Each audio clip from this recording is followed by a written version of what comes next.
यो भिडियो हेर्नुस् तपाईको दिल छुने छ के यार। हामीले भन्छौं नि जब कुकुर त हो भन्छौं, बाटोमा हिँड्दै गरेको कुकुरलाई पनि कोही बेला ढुङ्गाले हिर्काउँदै हिँड्छौं।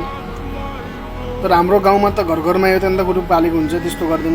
यहाँ चाहिँ एउटा अर्भव हुन्छन्, उनको घरमा यो कुकुर पालेका हुन्छन्। यो कुकुरले पछाउँदै उनलाई पछाउँदै एयरपोर्टसम्म गयो। अब एयरपोर्टमा कुकुर लिएर जान पाइएन भित्र। अब आखिर उनले उपाय केही पाएनन्, एउटा बल भाग्दै लिएर आइज भने ऊ गयो। बल पनि समाति थियो बिचरा, मालिकले हतार थियो, उनी जानै पर्ने बाध्य थियो। उनी हिँडेर गए, प्लेनमा चढेर गए। कुकुर पछि पछि लाग्यो।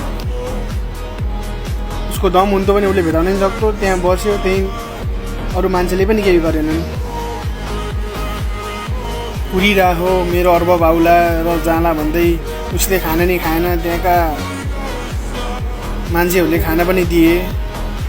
बिरामी पर्छ कि यो। लास्ट अवस्थामा डाक्टरलाई नि बोलाए। हामीले भन्छौँ नि कुकुर सुकुर भन्छौँ, त कुनै कुकुर यस्ता हुन्छन् कि दिल छुन्छ कि। मेरो नि एउटा कुकुर थियो यस्तै यार, धेरै माया लाग्थ्यो। मैले सानो नानी लिएर पालेको थिएँ। उसले सपनामा पनि उसकै मालिकलाई देख्छ कि आउँदै गरेको। यहाँ पो अचम्म छ त, ल हेर्नु त, उसको मालिक आएको छैन तर उसले सपनामा देखिरहेछ कि। झल्को लाग्यो उसलाई, यति खुसी हुन्छ कि। तर आएको हुँदैन, के गर्नु। यसलाई पनि लिएर गएको भए राम्रो, तर के गर्नु, उसकै काम होला। मन छोयो यार यो भिडियोले चाहिँ। तपाईँसँग टाइम छ भने एकछिन हेर्नु होला।